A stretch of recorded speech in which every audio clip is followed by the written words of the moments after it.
चलिए अगला सवाल हम शामिल करते हैं जो राजीव ने हमसे दिल्ली से ये एसएमएस के जरिए सवाल पूछा है। बलवंत जी इनका सवाल है, इन्होंने अपनी वाइफ के नाम पर इन्होंने दूसरी प्रॉपर्टी खरीदी है और लोन जो है वो इनके खुद के नाम पर है। तो ये जानना चाहते हैं टैक्स बेनिफिट के लिए क्या इनको वाइफ से एनओसी लेनी होगी?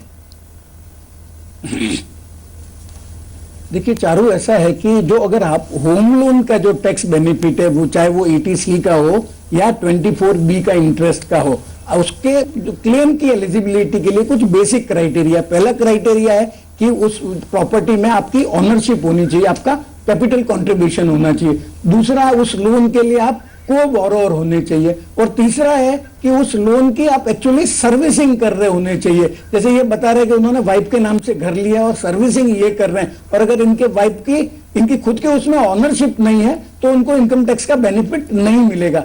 एक बात और चारों में बताना चाहूंगा कि जो एलिजिबिलिटी है ये किस रेशियो में मिलेगी, क्योंकि जैसे आपका होम जो आपकी प्रॉपर्टी है उसका रेशियो ऑनरशिप का अलग हो सकता है और आपका जो लोन की सर्विसिंग का है वो रेशियो अलग हो सकता है। तो जिस रेशियो में आप लोन सर्विस कर रहे हैं उस रेशियो में आपको मिलेगा, परंतु ये तीनों कंडीशन पूरी होनी चाहिए। आपकी ऑनरशिप होनी चाहिए, आप को बोरोवर होने चाहिए और आप उस लोन का जो ईएमआई का भुगतान कर रहे हैं। जी चलिए, तो एक्सपर्ट एडवाइस आपको मिल चुकी है, आप ये फॉलो कर सकते हैं। अगला सवाल हम शामिल कर लेते हैं।